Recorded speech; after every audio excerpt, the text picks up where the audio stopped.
Hello, this is Girish Muzumdar. In today's session, we will learn about the life skill called communication, the fifth skill identified by the World Health Organization. We will learn about improving our personal brand through effective communication and how we should give impactful feedback. We will learn from Pixar about how to tell stories and will study how miscommunication happens and the importance of tone in communication. But let me start with the definition of communication skill. Communication skill is the ability to give and receive information effectively. We communicate to inform, express feelings, influence, and meet social expectations. Let me now hand it over to the team members to read out their chapters. Hello, I'm Divya Muzumdar. I want to talk about an article by Jacqueline Whitmore. This article is about speaking in a manner that enhances your personal brand. The first thing people notice about us is our appearance. Next, they note how we sound. The author recommends 5 powerful conversational tactics that will add to your personal brand. Number 1. Speak from knowledge and power. If someone asks you a question and you don't know the answer, how do you respond? Do you say, "I don't know," or "I know someone who can help you"? The second response, "I know someone who can help you," is a powerful one. It adds to your personal brand in 3 ways. It shows that you are helpful and have a network of equally helpful people around you. It also highlights your ability to identify strengths in others. Number 2. Move the conversation forward. What do you think? Is a great question. It allows people to offer new ideas. It encourages them to engage with you and become more open to evaluating your ideas. This can reveal new insights. This strategy increases bonding because you show respect to others' views. Number 3. Express empathy. Demonstrate your ability to empathize. It is a skill to understand and appreciate others' situations. You can develop empathy by building active listening skills. This will deepen your connection and relationships with people. Number 4. Convey confidence in yourself and others.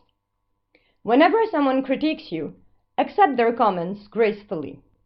Thank them for honestly sharing their views. This practice shows that you're mature and not insecure. Similarly, instead of criticizing people for their shortcomings, empower them with constructive compliments. Positive reinforcement encourages colleagues to reach their full potential. Number 5. Give credit where it is due. Develop a habit of acknowledging others' achievements. Demonstrate that you value others' contributions. It conveys modesty, generosity, and caring. It makes people want to build relationships with you. Let me end this chapter with a quote from Steve Forbes. Your brand is the single most important investment you can make in your business. Hello, this is Matthieu. Today I'm going to talk about 3 frameworks on the topic of giving feedback. Giving feedback is an art. It can destroy a person if feedback is not given to him properly. A well-crafted feedback can inspire someone to achieve brilliant results. Feedback is a gift that we can give someone. The problem is we are not trained how to give this gift. These 3 frameworks will help you in building these skills. The first model is the McKinsey model. When you did X, it made me feel Y. In the future, I would recommend that you do Z. The strength of this model is that it diffuses arguments by focusing on facts, so that the person you're addressing is less likely to take your words too personally. Here's an example. When you arrived late for the meeting, it made me feel frustrated as we couldn't get started. In the future, I would recommend you let us know if you're delayed. The second model is the Stanford model. This method is called I like, I wish, what if method. The advantage of this model is that it's a constructive feedback that triggers open discussion. This is especially useful in design creative processes such as design thinking. Here's an example. I like your presentation style. I wish you could add a couple of stories to make your presentations more effective. What if you give more time for Q&A? The third feedback model is the SKS model created by Professor Phil Daniels of Brigham Young University. SKS is stop, keep doing, start doing. Begin your feedback by asking, what should a person stop doing? What should a person keep doing? What should the person start doing? Here's an example. Stop doing. What are you doing that is causing you to be less effective? Keep doing. What are you doing right that's getting the right results? Start doing. What new things you should begin doing to be more effective? This is a great model and can be used by managers during performance appraisals of their team members. Hope you can pick up a method suitable to your taste and use it whenever you want to give feedback. Let me end this chapter with a quote from Frank A. Clark. Criticism, like rain, should be gentle enough to nourish a man's growth without destroying his roots. Hello, I'm Prem Chandavarkar. Today I want to share Pixar's top 6 rules of great storytelling. Successful communication is about much more than conveying information. It is about engaging your audience. The most effective way to engage an audience is with storytelling. Pixar is arguably one of the greatest storytellers of our generation. Pixar, originally a Steve Jobs company of 1986, was bought by Walt Disney in 2006. Over the years, they have won 13 Academy Awards, 9 Golden Globes, and 11 Grammys. Pixar's 22 storytelling rules became world famous when Emma Coates, Pixar's storyboard artist, began tweeting her learning. These are the top 6 storytelling rules from the list of Pixar's famous 22 rules. Number 1. Great stories are universal. Great storytelling is about taking a piece of the human condition and conveying it in a unique situation. Things like birth, growth, emotionality, aspiration, or conflict are some pieces of the human condition. Number 2. Great stories have a clear structure and purpose. This is Pixar's structure. Part A. Once upon a time there was. One day. Because of that. Until finally. Part B is about purpose. Why must you tell this story? What is the belief burning within you that your story feeds off? What greater purpose does this serve? What does it teach? Number 3. Great stories have a main character and underdog to root for. When your main character is battling against all odds, everyone roots for her. Everyone wants to see her win. Number 4. Great stories appeal to our deepest emotions. The story should have some space for at least some of these emotions: anger, disgust, fear, happiness, sadness, and surprise. Number 5. Great stories are surprising and unexpected. These are the opportunities to build surprises in stories. A potent mix of red herrings, misunderstandings, and sudden plunges in the opposite direction. Number 6. Great stories are simple and focused. One way to find out if your story is easy to follow is to tell it to a friend or family member and watch their face as you read it. Make a note of where they pause and what questions they might have. Let me end this chapter with a quote from Jerome Bruner, cognitive psychologist. A quote, "A fact wrapped in a story is 22 times more memorable," end quote. No wonder Pixar stuck to this number when they wrote their 22 rules of storytelling. Hello, I am Marie-Christine. Today, I want to summarize 2 TED Talks on communication. The first talk is about how miscommunication happens by Catherine Hampsten, a communication scholar. Catherine asks, have you ever talked with a friend about a problem only to realize that he just doesn't seem to grasp why the issue is important to you? Have you ever presented an idea to a group and is met with utter confusion? The answer is miscommunication, and we've all experienced it. For decades, researchers have asked, what happens when we communicate? Their study is called transmission models. When communicating, one person expresses their interpretation of a message. The listener hears his own interpretation of that message. These are some simple practices that will help us become less subjective. 1. Recognize that passive hearing and active listening are not the same. 2. Listen with our eyes, ears, and gut. Remember that communication is more than just words. 3.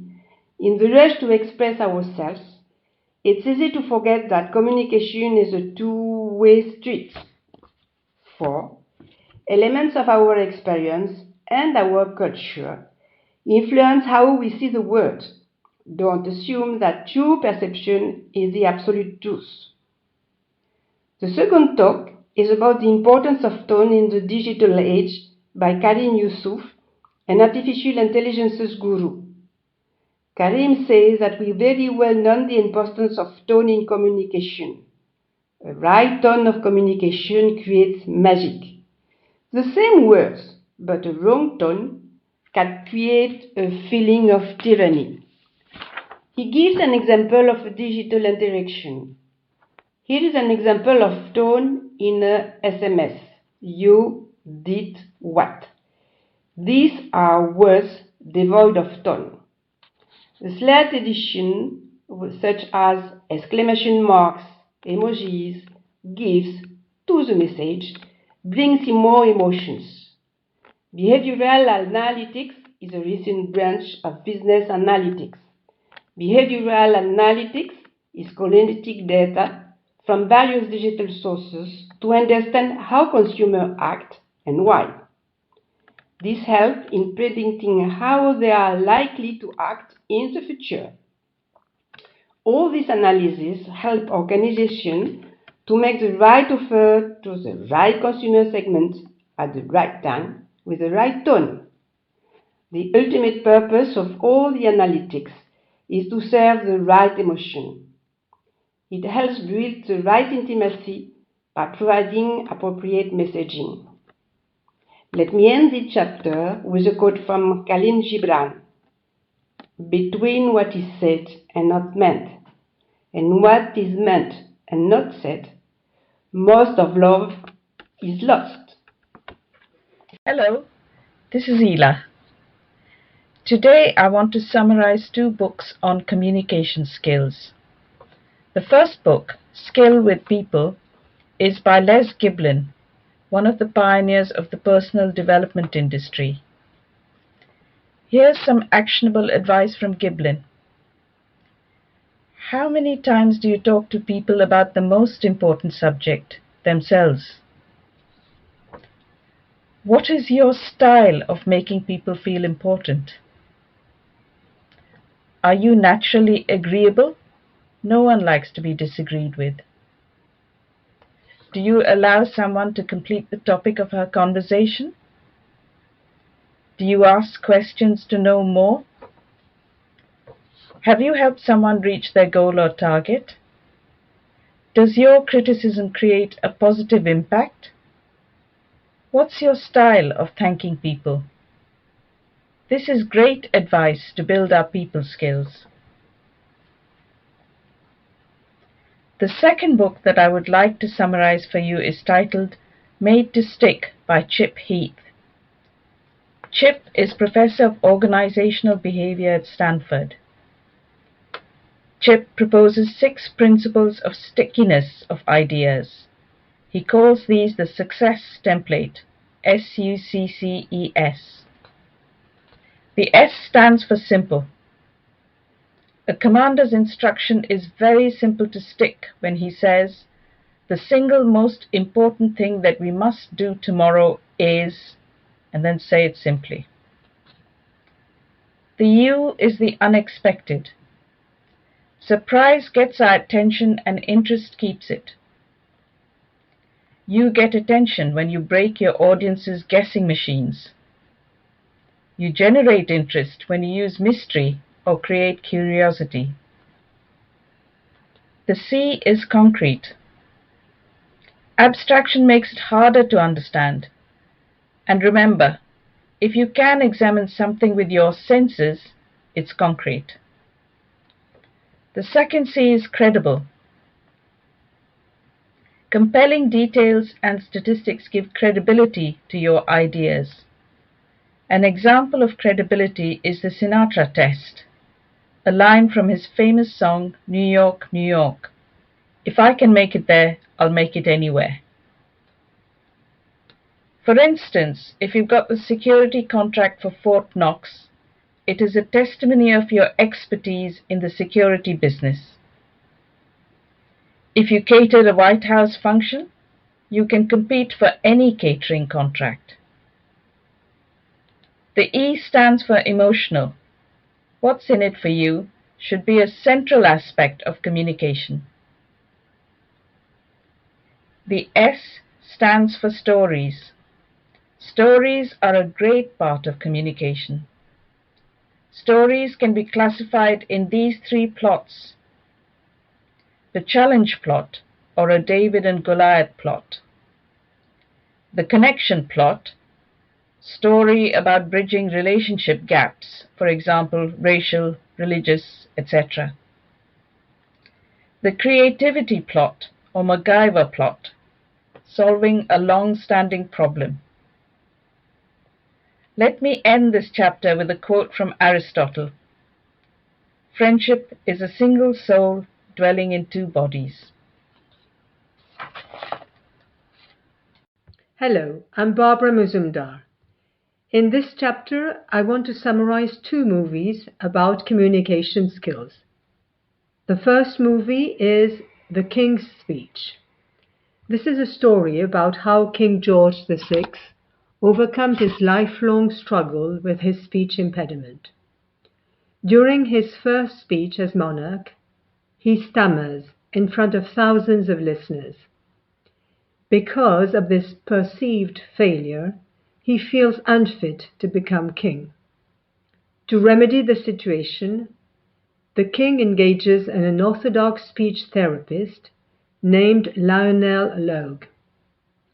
Then, through a set of unexpected techniques, Bertie finds his voice and boldly leads the country through war. What can we learn from this movie? Learn to accept your flaws. People love you as you are. Your faults make you human. There is no substitute for hard work. You can become an expert through experience. Establish trust. Authenticity matters. Public speaking has been the greatest fear for many. You are not alone. The second movie I want to summarize is a 2016 film titled Arrival. This is the story of Dr. Louise Banks, played by Amy Adams, professor of linguistics. She's invited to decipher the language of aliens who have landed on our planet. Her job is to establish communication with these aliens and interpret the purpose of their visit to planet Earth. The plot centers around the difficulties encountered in communicating with the otherworldly visitors. Banks worked tirelessly to translate an alien race's language. Simple questions like "What is your name?" are answered by the aliens in absurd, uncanny symbols, resembling huge circles with ivy-like branches protruding from their edges. What can we learn from this movie? Translation still needs humans. Learning a new language can have cognitive benefits. It can change the way you think. This activity uses different parts of the brain. A misplaced letter, a mispronounced syllable, or an incorrect inflection of tone can be the difference between helpful and hurtful, positive and negative, or threatening versus non-threatening communication. An intruder is not necessarily a threat. It could be an opportunity. Think of the people that knock on your front door. 99 times out of 100, they mean no harm. Let me end this chapter with a quote from George Bernard Shaw.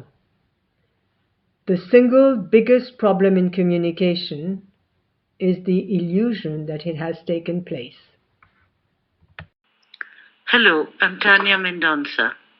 Today I want to summarize an ancient text term, hubris, from the Greek philosophers. Hubris is a behavior that intentionally dishonors someone. Hubris comes from excessive pride and overconfidence. The best ancient discussions of hubris is found in Aristotle's Rhetoric. Hubris is doing and saying things at which the victim incurs shame, simply to get pleasure from it. By committing hubris and harming others, people consider themselves superior. That is why sometimes the young and the rich are hubristic. This is what we learn from what Aristotle says about hubris. By shaming and insulting someone, we create permanent enmity with that person. In retaliation, the person may bring misery to us in the future. He may even bring harm to himself out of self-pity. Communication is a powerful tool. It has the power to make or break a person. We need to reflect on whether we engage in such harmful communication. The second story is from the Hindu epic Mahabharata. It is said that Draupadi's insult of Duryodhana and the latter's desire to avenge himself led to the war between the Kaurav and Pandav brothers. Duryodhana and his entourage were invited to the Pandavas' impressive palace called Mahasabha. Duryodhana's father, King Dhritarashtra, was a blind man. The palace, built by the architect Mayasura, was full of architectural wonders and illusions. Duryodhana was touring the palace when he stepped onto what looked like the floor, but was, in reality, a pool of water. He slipped waist deep into the water and was drenched from head to foot. When Draupadi, the Pandava queen, and her maids witnessed this from the balcony, she joked, "What more can we expect from a blind man's son?" This is an example of hubris. Such irresponsible and hurtful comments from Draupadi made Duryodhana angry, and he vowed to kill the Pandavas. What can we learn from this incident? Hurtful communication results in pain for the recipient. These messages are threats or attacks on appearance, competences, origins, or character. It causes loss of self-worth for the recipient of the communication. If you face hubris, how would you respond? You must watch a great response from Steve Jobs when he encounters hubris. Let me end this chapter with a quote. "Most hearts are broken from words unspoken." Anonymous. We hope that our efforts helped you understand the basics of communication skill. A regular listening to this audio will be our reward. Thank you.